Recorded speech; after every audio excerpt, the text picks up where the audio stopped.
Hello everybody, my name is Juliana e essa é a sua aula de inglês dessa semana. Qualquer dúvida, problema, questão, por favor, entre em contato, estamos à disposição. Todas as atividades para esta aula estarão à sua disposição logo mais. Let's do it?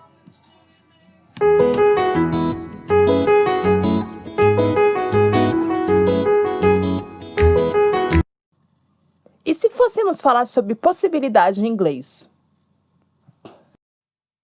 Na aula de hoje, vamos falar sobre a if clause. O que são as if clauses? Na hora de dar conselho, discutir fatos cotidianos, falar sobre possibilidade, traçar novos planos, criar situações hipotéticas ou comentar as escolhas do passado, nós usamos as if clauses. As if clauses são o que chamamos em português de orações condicionais. Em português, elas são as frases que começam com a palavra se. Nós temos 4 casos de condicional em inglês. Eles são usados em situações diferentes. A partir de agora, nós vamos analisar caso por caso. O primeiro caso que vamos analisar, nós chamamos de zero conditional, ou condicional zero. Ela é utilizada para falarmos de coisas que têm a ver com fatos, ou seja, alguma coisa que você tem certeza ou que acontece com bastante frequência. Temos um exemplo aí. If you mix water and oil, the oil floats above the water. Se você misturar água e óleo, o óleo flutua acima da água.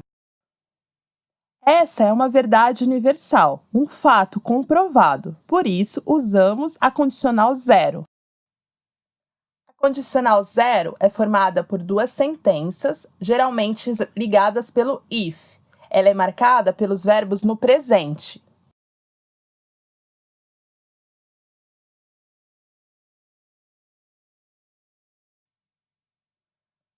Nossa próxima conditional a gente chama de first conditional, ou primeira condicional. Ela é ótima para quando queremos dar conselhos ou impor condições. Ela é utilizada para falarmos de uma causa e consequência, ou seja, para uma previsão para o futuro. Veja o exemplo. If you don't take a coat with you, you'll be cold at night. Se você não levar um casaco com você, você vai ficar com frio à noite. Nós chamamos essa condicional de típico conselho de mãe. A estrutura da first conditional se parece bastante com a da zero conditional, mas enquanto o verbo da if clause aparece no presente, o da sentença principal é usado no futuro. Não esqueça que estamos falando sobre possibilidades no futuro.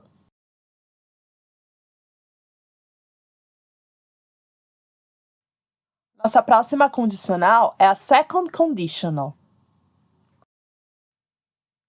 Se a intenção é falar de situações hipotéticas no presente ou no futuro, nós usamos a second conditional. Olha o exemplo. If he called his mother, she wouldn't be worried.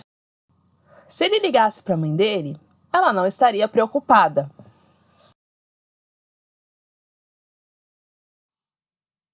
A estrutura da if clause, second conditional, ou que a gente pode também chamar de tipo 2, é formada com o verbo da if clause no simple past, e o da sentença principal é acompanhado dos modais would, could ou might.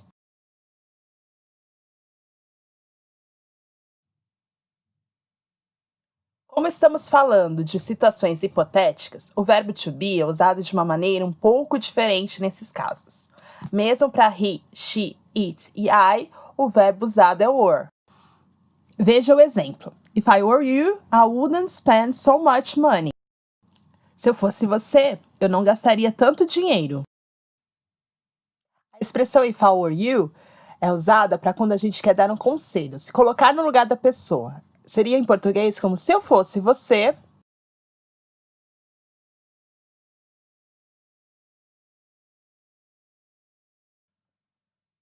Para o último caso das conditionals, a third conditionals, continuamos falando sobre situações hipotéticas, mas agora sobre o passado.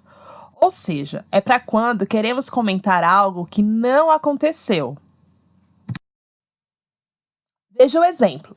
If they had planned better, they could have already moved to England. Se eles tivessem se planejado melhor, talvez já tivessem se mudado para a Inglaterra.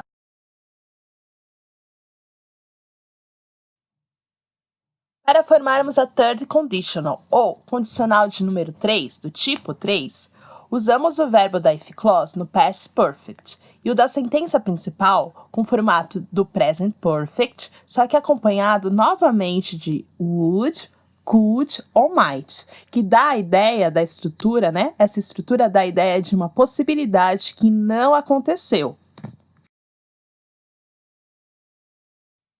Esses, então, foram os 4 tipos de if clauses.